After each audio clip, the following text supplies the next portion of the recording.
from the Soleil Law Group, and the judge has made a decision in the Sledgehammer case, and you guys, this is crazy. They just explained it to me, it actually broke my brain, so please take over and explain to them what's going on. That's exactly right, Dave. The judge has officially made a decision in the case. So two of the defendants in the action, one being Green Shirt and the other being Beanie, filed what's known as motions. Basically, they filed some paperwork with the court, asking the court to make a decision on something. And we filed oppositions to their motions. And the court, the judge, made a decision. Now, did she make the right decision? That's up for you to decide. So the first motion that was brought to the judge was filed by Beanie's attorney, and they filed what's called a motion for protective order. Protective order is really just a fancy way of saying restraining order. So what Beanie was doing was basically filing a motion with the court saying, hey, I don't want to be discussed in any future videos. I don't want my likeness to be in videos because I fear that there's going to be negative consequences as a result. So he filed a motion with the court to get the boys to stop talking about him in the videos. And our argument was that the boys have actually gone out of their way to protect Beanie. We never disclosed his name. We actually gave him a nickname, Beanie. We never disclosed his address. It's blurred out in every video. And all the boys really did is document the altercation that happened in a public setting. We're just talking about the status of the case. He's involved in the case because of the assault he did on the day of the accident. It's a direct result of his own action. And we also added, the boys don't have a duty to keep his name and likeness confidential, but they did as an extra layer of security for him. So after presenting those arguments to the judge actually ruled in our favor. So what's all this mean? So essentially, what Beanie is trying to do is that he's trying to silence you guys. He wants us to stop updating you guys on the facts of this case. That's exactly right. Specifically, he's afraid about the next step of the litigation process, known as a deposition. Beanie's deposition is coming up soon, and it's gonna be recorded, the whole thing, on video. We weren't planning on posting it, but would you guys be interested in seeing it? It's not confidential. The court ruled in the motion that as long as information we disclose on the internet is not confidential, it's completely fine. So the whole video could be on YouTube. You guys, this is a big win for us. If it wasn't for this win, we wouldn't be here updating you guys on another video. So absolute huge win for the boys. That was the first decision, and the judge made a second decision. And Hold on.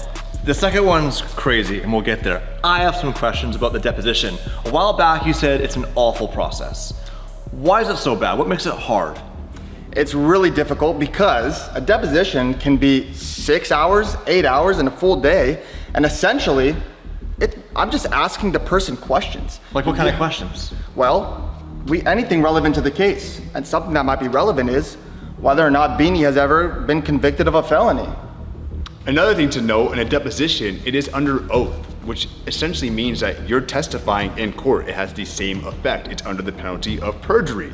Now, at the deposition, there's also a court reporter. He or she is taking down every single question that's said and every single response that Beanie gives. So there's a full transcript of the entire deposition, whether it's 8, 10 hours long, of every word that's said. I mean, even if you utter the word it is on the record. So you can get grilled hard questions for 10 hours and it's recorded and it's public record. Yes, exactly. So it's recorded and it's on paper. That's why you see those really embarrassing depositions from celebrities on the internet. That's exactly right. They don't like it, but the deposition is not confidential. So. And they can't stop someone from seeing that, put it on the internet, in a YouTube video or whatever. No. That sounds awful. Now, get to number 2, please. All right, so the second motion that was filed by Green Shirt. He filed what's known as a motion to strike. A motion to strike is essentially requesting the court to take out something in the complaint.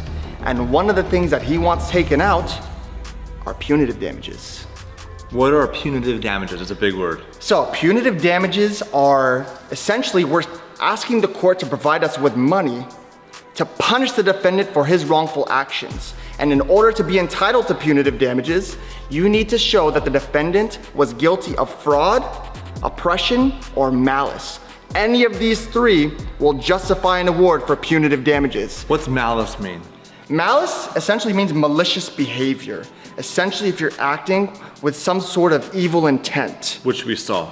Which is exactly what not only did we see, it's on video. A piece of person who has a small who needs this car to feel good about himself. Get the out of here before I get you out of here, my friend. Derek, jump in his car and drive it away. There you go.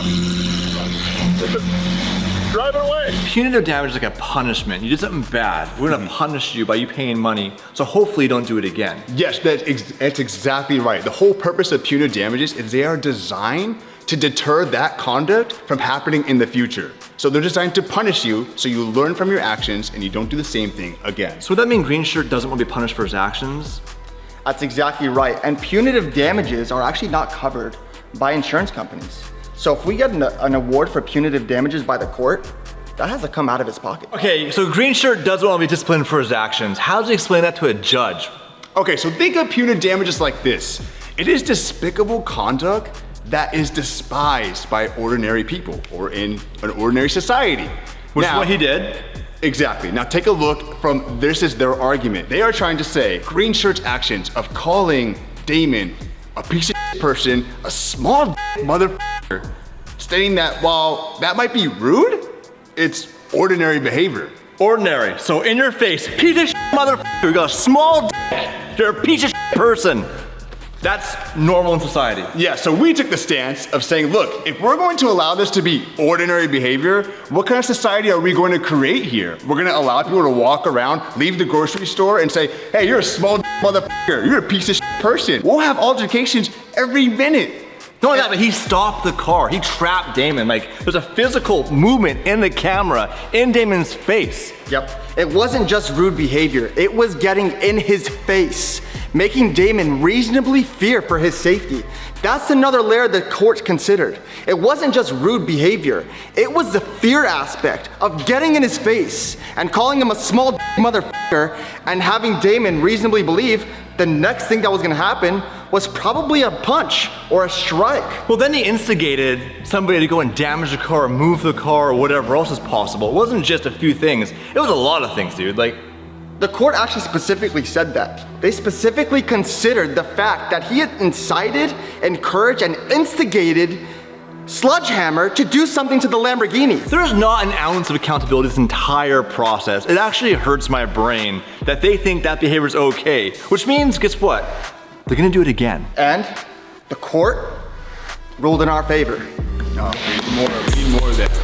Justice! Justice! So, Justice! again, so punitive damages, these are damages designed to punish the defendant for the wrongful actions. And the court agreed that the actions displayed in the complaint that we talked about in the initial complaint does justify an award for punitive damages. And again, punitive damages are not covered by insurance.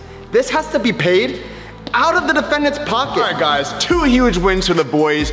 And another really cool thing about these motions is that they were actually heard in front of the judge, who will be the same judge at our trial.